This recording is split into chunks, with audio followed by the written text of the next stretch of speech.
My first guest this week is Kenny Xu.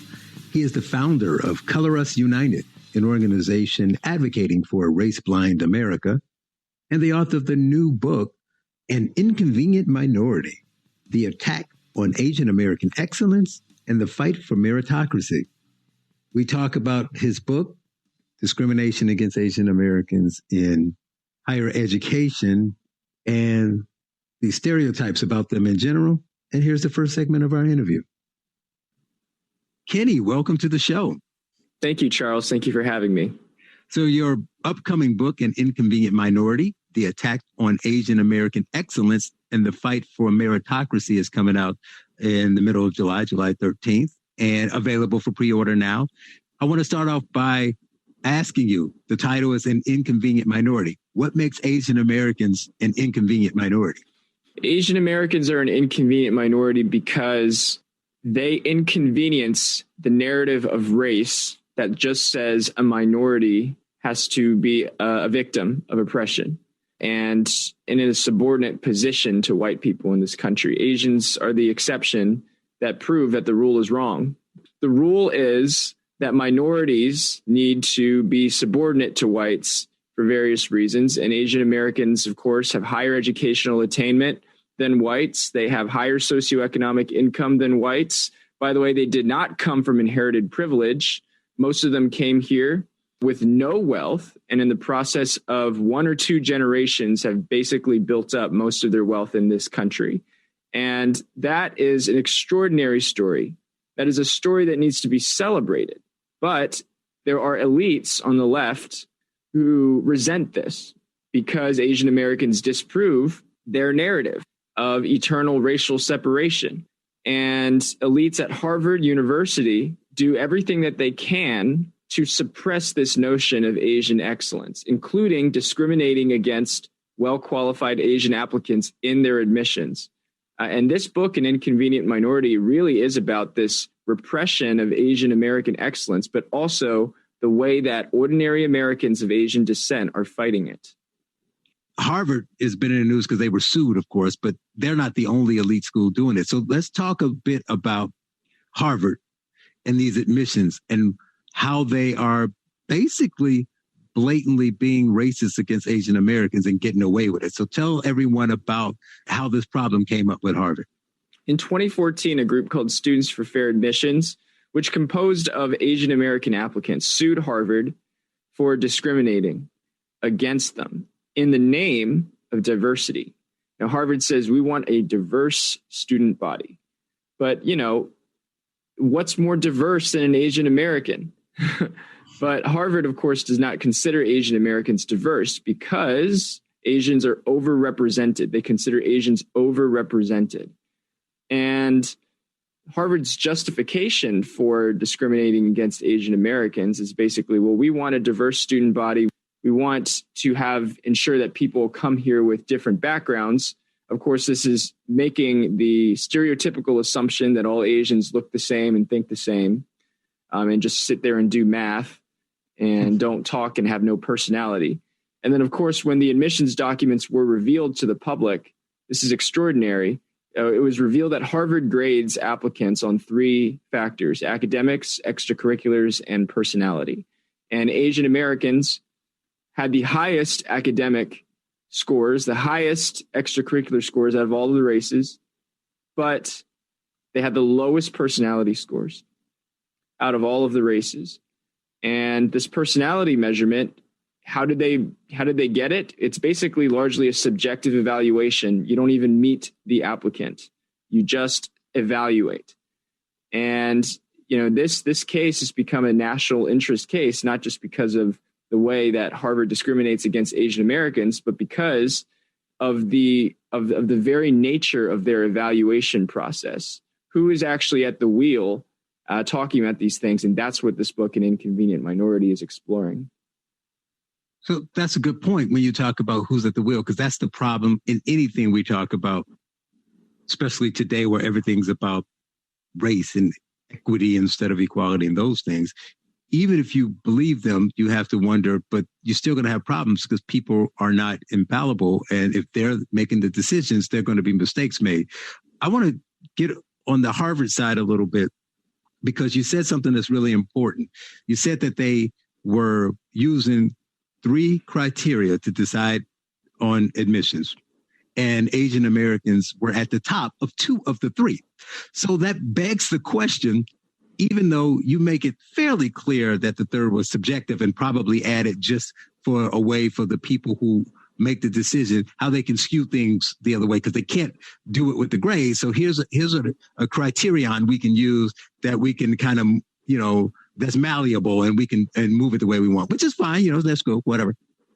But it's also a problem because the weighting seems weird. So it seems like if we're coming to school for education and academic purposes, and you have these 3 criteria you're using, but it doesn't seem like academics is at the top of the rating. So they're giving more weight to this thing that isn't really measurable, for one. And another thing that's interesting is I like to give the left their argument, because what they do is so devoid of logic. So let's assume that all 3 of these characteristics are very important to a successful, well-rounded student. Yeah. If it were a Black student who scored really high on 2 and 3, but had good grades, but not excelled grades, and they do that now, they'll admit them, saying that we can still fit them into our, community. So why then wouldn't they do the same thing to the straight A, AP course classes in high school having Asian, and say, let's help them with this whatever mysterious, personality score, as opposed to saying that's a reason to eliminate them. So I get inside their head a bit and try to talk about how they think, because as weird as it may seem, they must think that they're helping the school somehow by either eliminating some, by allowing more Blacks in, by whatever the case may be. So why do they think that this personality test, this portion of the admissions criteria, it's so helpful to Harvard in the long run? Yeah, all of that is a really good point. You raise several interesting points. I want to talk about, because in my book, I go deep into Harvard's own culture and why they would think of elevating one race over another race, and then see that not only as morally unproblematic, but see that but celebrate that. Celebrate the fact that they're discriminating against Asians. It's right there in the face, and they celebrate it. Harvard faces a conundrum that many elite schools face, which is that they're really rich. They are there. Not only are they really rich, but they're extremely elite on a variety of factors. Admissions into Harvard is, if you are a legacy student of Harvard, you have a 5 times higher admission than a person who does not have a parent in Harvard from before. If you are a child of a donor to Harvard, at least $10 million to Harvard, you get put on a special list that gives you basically a fast-tracked admissions process. So people like to say that race is only one factor in Harvard's evaluation. Well, I would like to say that merit is only one factor in Harvard's evaluation. Mm-hmm. There are many factors that Harvard uses, and a lot of it is bent to preserve its elite culture. Now, think about this. You're surrounded by elite liberals. What is the number one thing that elite liberals love to talk about and love to show other people? They love to show people that they're moral. They love to show people that they're virtuous. Mm-hmm. And for them, Black people and Latino people are the so-called underprivileged communities that they feel virtuous, that they feel a special virtue admitting, even at the expense of Asian people who are basically just faceless, mindless robots. Mm-hmm. But Black people and Hispanic people are the people that they say, oh, look at us. We can justify all of our elitist admissions policies because, hey, look, we're at least doing this for diversity, right? Look at here we have diversity.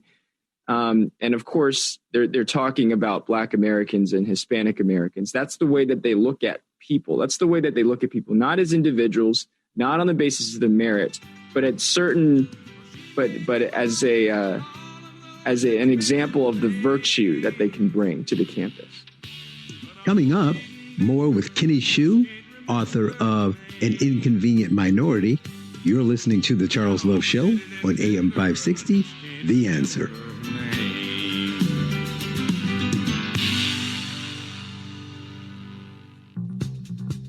Now, more of The Charles Love Show on AM 560, The Answer, with your host, Charles Love.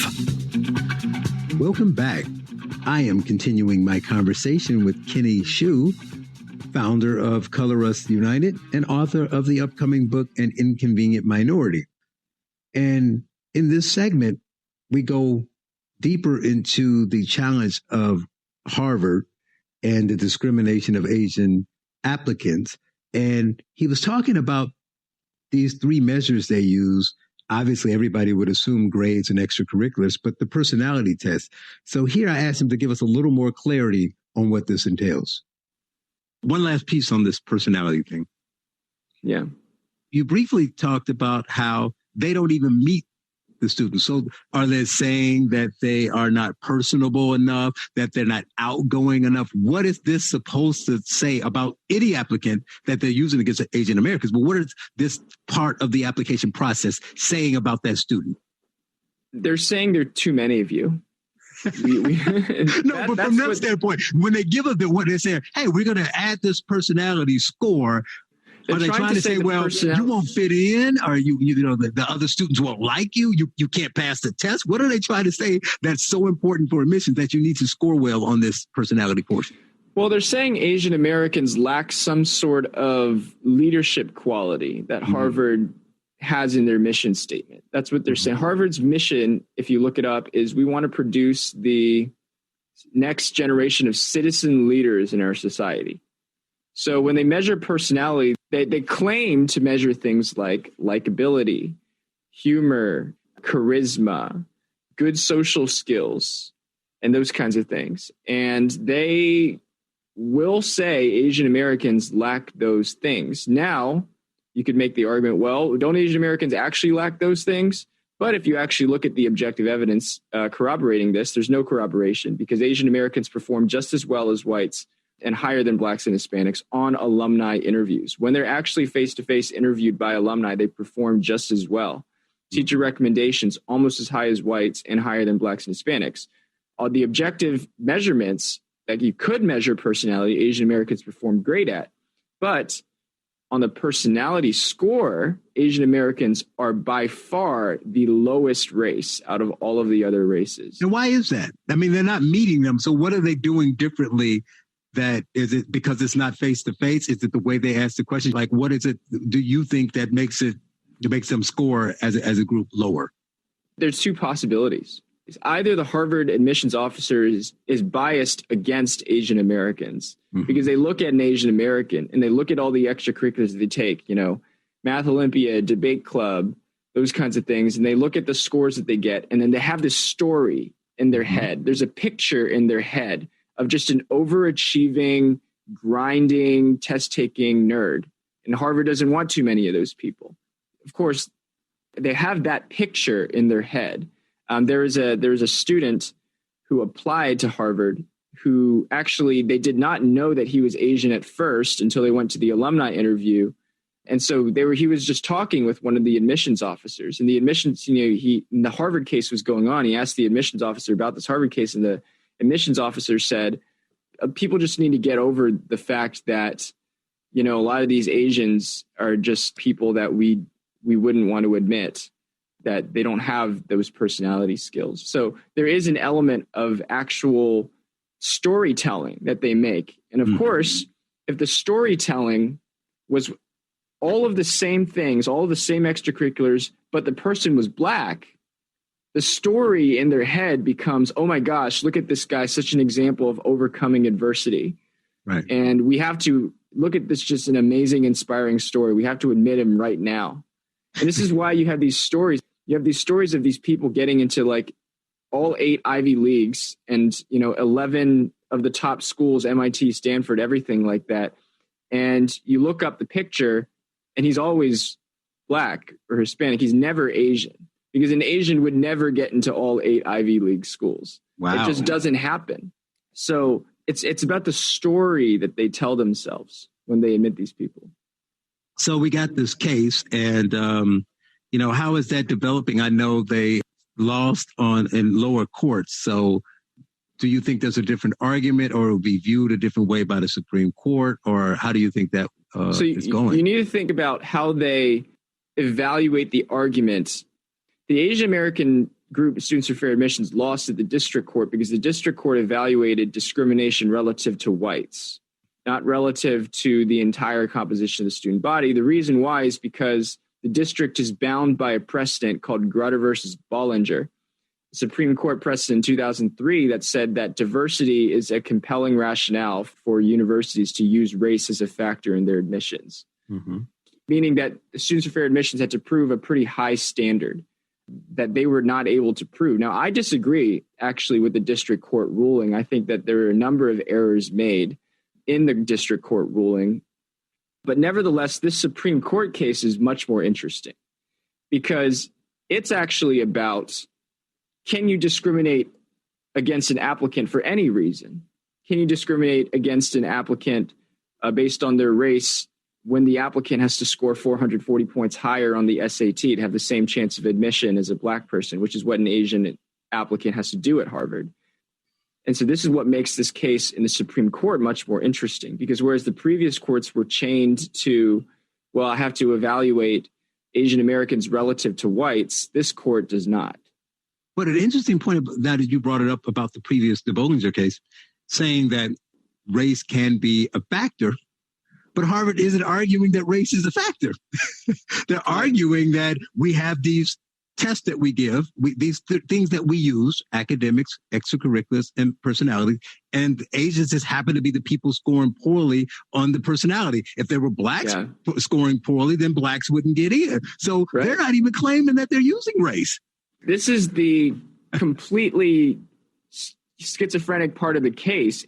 Harvard is trying to say, no, we don't discriminate against Asian Americans, but let us use race anyway. That's fine. Yes, but can we? But can we discriminate against Asian Americans? It's like, okay, if Harvard's not discriminating against Asian Americans, if the district court was actually right, then why do we still need this precedent of discrimination on the basis of race that Harvard has spent many millions to defend? And I have the exact number in my book. Earlier, I said it's not only Harvard, but it's also not only college. And to our conversation in your book, de Blasio recently said that New York has these selective enrollment schools. And to get in, it was based on academics, attendance, and those kind of factors. And Asian Americans, again, were blowing everyone else out the water. So he decided that there wasn't enough diversity in the schools. So what we needed to do was, it's not a quota. We just need to allow more Black and brown students in. Therefore, we need to somehow add other factors to the admission. So it's not a personality thing. We're just going to say, well, we want a certain number of Blacks and Hispanics in. So some Asians need to move back to allow that to happen. So it's fascinating to me. I don't know if there's a suit coming or it's out there and I haven't found it. It's fascinating to me that no one challenges that, because it's completely against the Civil Rights Act. But here again, are people's taking a stab at Asian American excellence? Well, your listeners would be, before your listeners immediately say, oh no, it's cool for people to grade on personality. Think about it this way. Grading on personality actually tends to reward the wealthy and privileged and socially connected. And by the way, Harvard's class of Black Harvard grads are not kids from the South Side of Chicago. They're children of Black doctors, Black lawyers. 75% of Harvard's Black class is upper middle class or above. So it's not like you're admitting the truly underprivileged in the sense that you can storytell about it. Now, they're not like the Ben Carsons of the world, or what I mean by that. Okay, so regards to personality and wealth and privilege, I mean, and I've done a lot of research on this, and this is actually in my book, when you evaluate on the basis of personality or so-called holistic admissions, What happens is that well-connected parents who understand the system, they do better because they know the guidance counselors, they know how to chum up to people, they know how to exploit human behavior to benefit their child. Okay, if you are a kid or if you are a parent in the Bronx or in Chinatown who is not well off and does not know the system, does not know how to advocate for your child, guess what? Your child's intelligence could be put into the wayside. It really can. And if you think that your story is capable enough, but you don't know how to advocate for it, you tend to lose in the holistic evaluation process. Coming up, more with Kenny Xu, author of An Inconvenient Minority. You're listening to The Charles Love Show on AM 560, The Answer.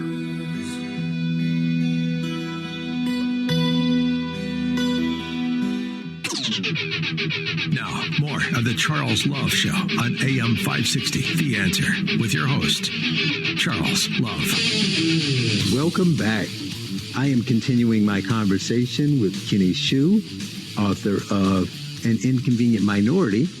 And in this segment, we move on a bit from the case against Harvard and talk about general stereotypes of Asians, why we attack their excellence and achievement instead of trying to replicate it. And finally, I start a discussion about the 1619 Project and Nicole Hannah-Jones levying an open attack on Asian Americans and immigrants in general, and how her logic is flawed.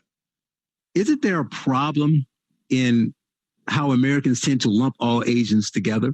So let's say there is a personality thing and Chinese Americans struggle on the personality test. It doesn't mean that Indians do. Look, I know Asian Americans who are sporty. I know Asian Americans who are artsy. I know Asian Americans who honestly could not care less about life or their studies. They're just like anybody else.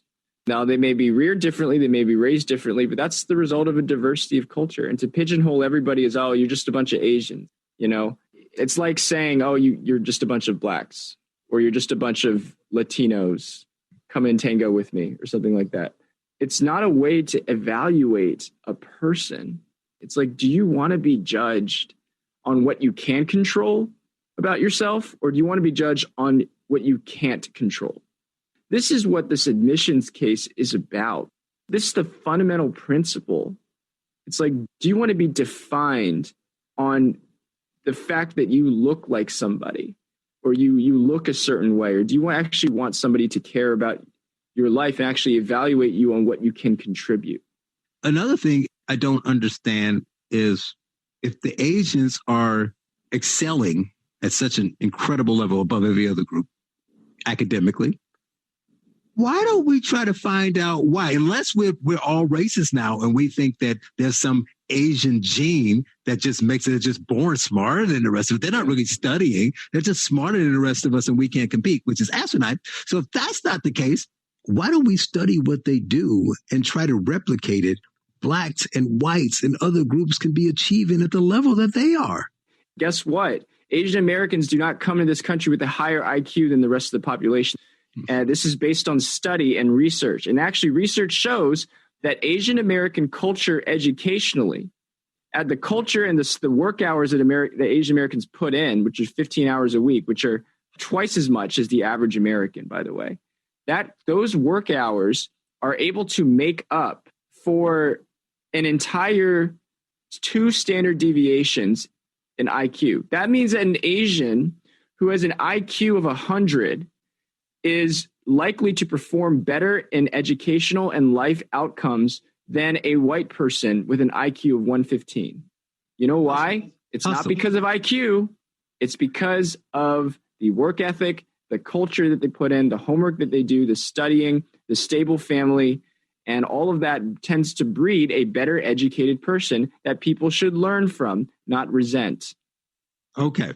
So now we get to the fun part. So you are a founder of an organization called Color Us United, and you try to move beyond this pigeonhole race kind of thing. And I have a book coming out this fall called Race Crazy, where I talk about just that, race crazy, how everything is about race, and everybody's just so wrong about the way they approach it. And one of the pieces I write about, there's a portion of the book on the 1619 Project.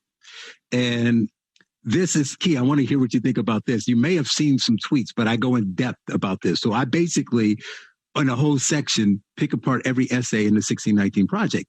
And most of the effort is dedicated to the founder, Nikole Hannah-Jones.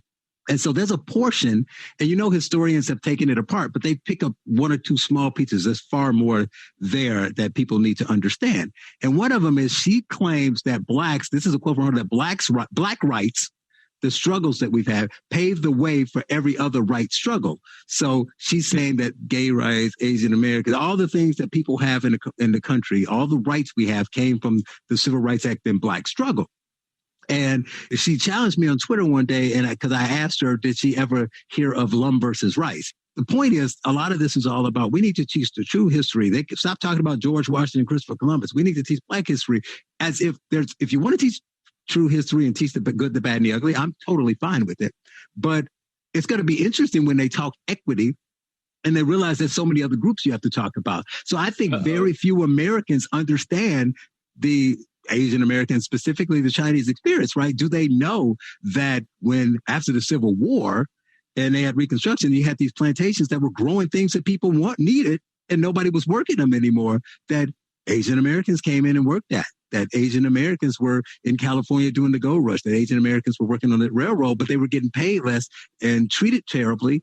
But even then, the whites complained because they were taking their jobs. And we had things like the Chinese Exclusion Act of 1882, or we had the Anti-Coolie Act of 1862, the Asiatic Barred Zone Act of 1917. So, and then there was, most people don't know about in California, the lynch mob that killed 24 Chinese people, or they talk about Brown versus Board, but they ignore about Lum v. Rice, like I mentioned before, and how they tried to integrate the school in 1924, years before Brown v. Board.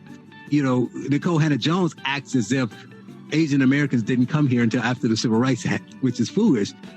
Coming up, more with Kenny Xu, author of An Inconvenient Minority. You're listening to The Charles Love Show on AM 560, The Answer.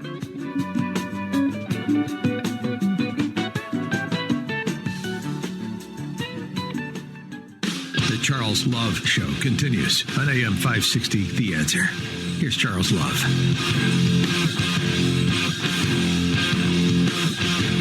Welcome back. I am continuing my conversation with Kenny Xu, author of An Inconvenient Minority.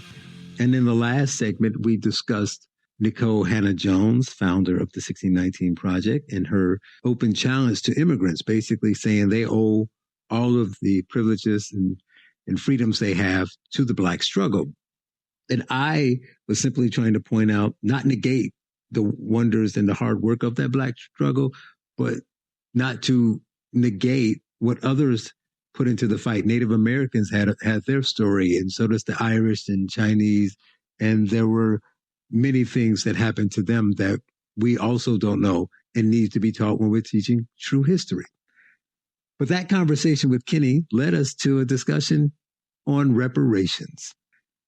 What is going to happen in this push for equity over equality when people find out that not only are Asian Americans have the higher household income, more PhDs and things of that nature, but we owe them as well? Then what do we do when we start handing out the reparations and such? Well, the truth is we all owe each other something.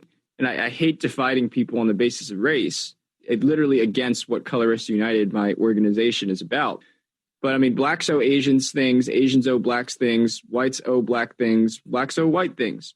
We owe each other different things, even if you were to reductively assume those kinds of things. So Nikole Hannah-Jones thinks that Asians owe blacks everything. By the way, there are a lot of Asian commentators who agree with her.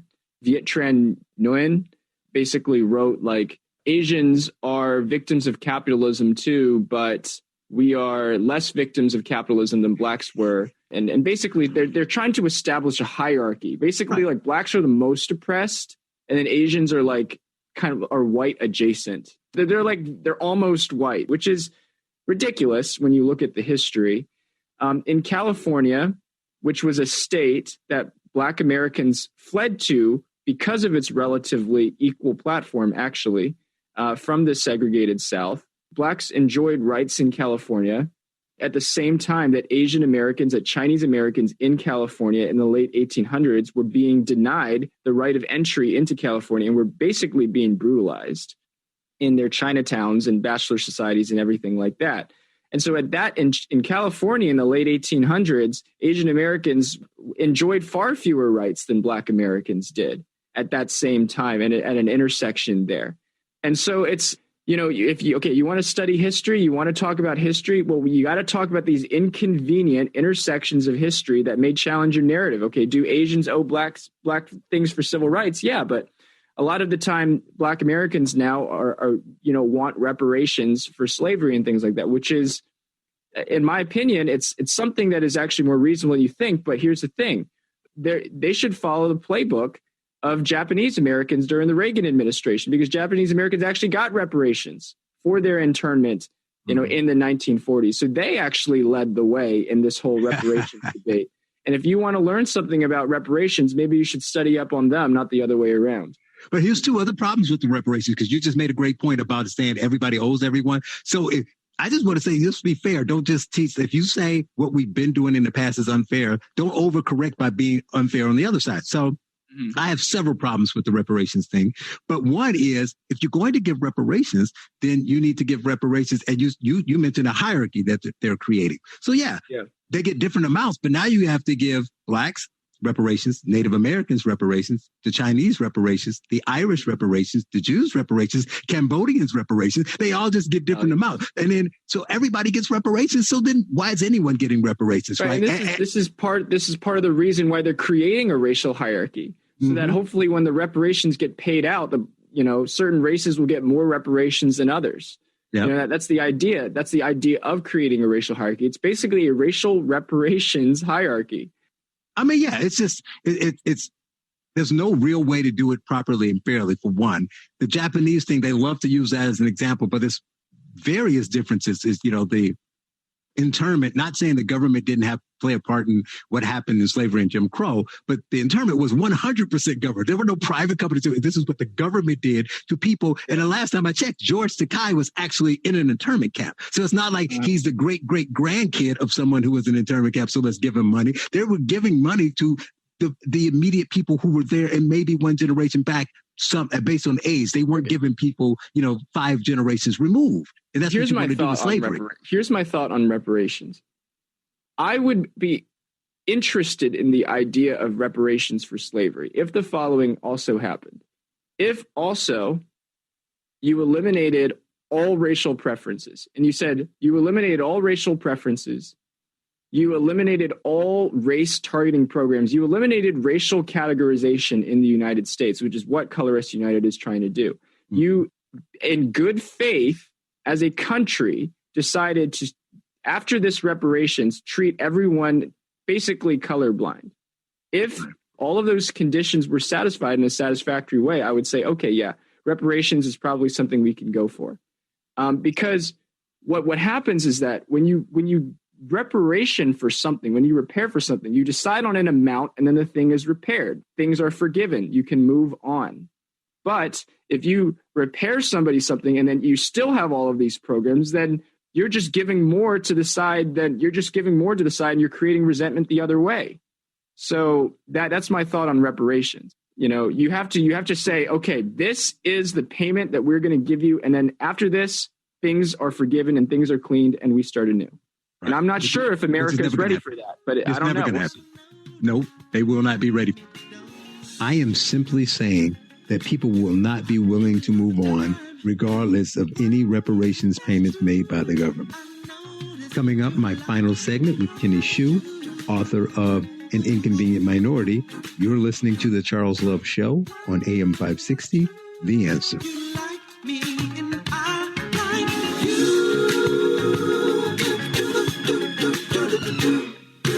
The Charles Love Show continues on AM 560, The Answer. Here's Charles Love. Welcome back. We have reached the final segment of my interview with Kenny Xu, author of the upcoming book, An Inconvenient Minority, due for release on July 13th. And here is the final segment of our interview. Give me something from the book that you think people will be surprised about. I think you would be very surprised at the sheer blatant intolerance against Asian Americans shown by left, hate has no home here Americans. Mm-hmm. I think that you would be very surprised to see what really goes on in the Harvard admissions process, in the gifted program admissions process. You'd be surprised at how self-hating a lot of Asian Americans are, especially those educated at Ivy Leagues. There was an Ivy League reporter who's now a senior editor at the Los Angeles Times who I talked to about this. And he's Asian American. And the way that he views his own race is nothing short of just shocking. He basically buys into all of the stereotypes that people put on Asian Americans. And he's like, yeah, we are like this. And it shows how it shows how these policies have molded minds of people. This is the crazy thing about this case, is that it's the policy that creates the mental framework, not the other way around. The policy is racial preferences against Asian Americans. The justifications mentally come afterwards. You talk about the guy who is buying into this, the reporter and self-hating kind of Asians. And it kind of leads me to this last piece. I was going to go the other way and ask you, do you think with the recent attacks, open hostility towards Asian Americans and their success, do you think that will make more of them take a stand against it? It already has. The leaders in California, the very California that we all know and love, last year, a measure called Proposition 16 was introduced by an assemblywoman named Shirley Weber. And if you look her up, she's all about anti-racism. She's all about that kind of thing. Basically, the Proposition 16 would allow government to discriminate on the basis of race again. It would repeal a non-discrimination ordinance. And the reason why they want to do that is because they want to offer racial preferences in admissions and hiring and public contracting again. They want to allow the government to go back to this old racial hierarchy. And that campaign raised $28 million. Now, I was part of the No on Proposition 16 campaign. We raised $2 million. So basically, we were outspent more than 13-1. And they got $5 million from Reed Hastings, the Netflix billionaire, $5 million from the hospitals, a few $1 million from the teachers' unions. And we got our money mostly from ordinary Chinese, Vietnamese, Korean Americans, ordinary Asian Americans. And our campaign, we campaign hard, we campaign on the grassroots, we campaign on Don't Divide Us. And we won 57% to 43% in the ballot box. Could you imagine? The most liberal state in the country voted 57% against racial preference. It's racism. Racism, basically. I'm talking about Good job, that. America. People are moving, not fast enough, but with people writing like you and others, I hope that more people will find out just how ugly and how deep this goes, and they'd be willing to stand up and speak. And I'm glad you're doing your part. He is Kenny Xu, president of Color Us United, and author of An Inconvenient Minority, the attack on Asian American excellence and the fight for meritocracy. Thank you so much for joining me, Kenny. Thank you, Charles. I appreciate being on your show.